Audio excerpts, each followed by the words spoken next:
At times we might have to select values from multiple columns conditionally. We can use case and when for that. Even with respect to dealing with nulls, we should be able to leverage case and when instead of coalesce the way we have seen as part of the previous topic. We will see how to rewrite that coalesce logic using case and when we get into the details. Let us implement this conditional logic to come up with derived order status. With respect to orders table, there are 4 columns. One of them is nothing but order status. It have 9 distinct values. Out of those 9 distinct values, 2 of them are nothing but complete or closed.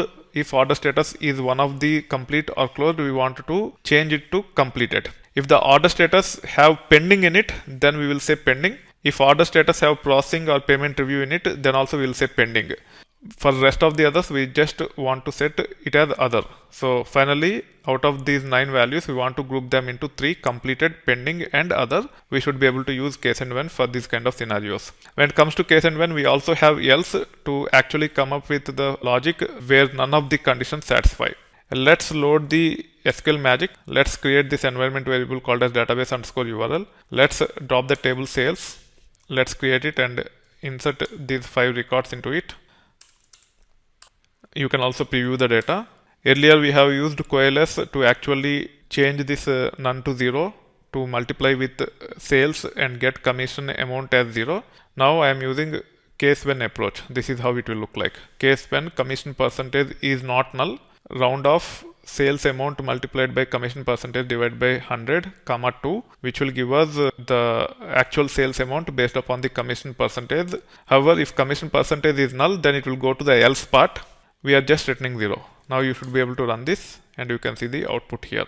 For sales amount 1000 with commission percentage 10, the commission amount is 100. With sales amount being 1500, commission percent being 8, it is 120, so and so forth. With sales amount 500, commission percentage null, we are returning 0 here. Same is the case with sales percent 85, where sales amount is 250 but no commission percentage. Now let's get the distinct order statuses from orders. You can see there are 9 of them. Let me actually use order by here so that all of us get in the same order. You can see the output here. Now if it is complete or closed, we want to change it to completed. If it is pending or payment review, pending payment, processing, etc., it should be pending. If it is on hold, suspected fraud, etc., it should be other. Even cancel should go to the other. Now this is how we can actually derive complete or closed to completed. You can see the output here. If it is complete or closed, it is changed to completed. However, for all the other values, it is returning none. If you don't want to return null or none, instead if you just want to say other or something, you can use else directly like this. So in this case, for all the other values, we are just getting the existing values, which is nothing but order status, and you can see here. For complete or closed, it is completed. For others, whatever we have in order status is being returned, because as part of else we have order status. If you want to change it to other, you can actually say other here. For all other values, it will be other. Now this one will actually take care of converting all the order statuses with pending in them to pending. So we can leverage the operators such as like, and we can say percent pending, percent like this. Then we can actually say then pending. With respect to complete or closed, we can use in operator like this. We have already ran this earlier also. So order status in complete or closed, then completed. Order status like pending, then pending. When it comes to pending, we have percentages. With respect to Postgres, there is also a special syntax called as tilde like this. You can leverage that also, and you should be able to get the pending for any of the order statuses which have pending in them. You can see the output here.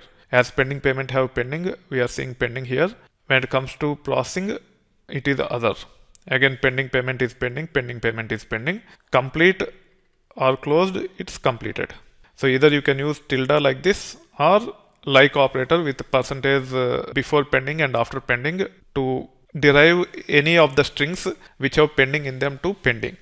Now, with respect to the third statement as part of our requirement, which is nothing but if order status have processing or payment review in it, then also we want to say pending, and this is how the logic will look like.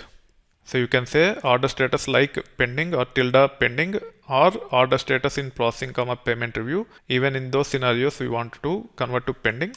However, we do not have the data here, but we will see in a moment with distinct after solving the next requirement also, which is nothing but For all others, it is just other. It is already taken care as part of the else, so we don't need to worry too much about it. Now, if you just want to make sure that all the statuses are derived as expected, we can say distinct order status, then the logic which says updated order status, and it only return 9 values because we have only 9 distinct order statuses, and you can actually see the output here. For closed it is completed, for complete it is completed, for suspected fraud, cancelled, on hold it is other, for pending and pending payment where there is pending in them it is pending, for payment review and processing it is also pending.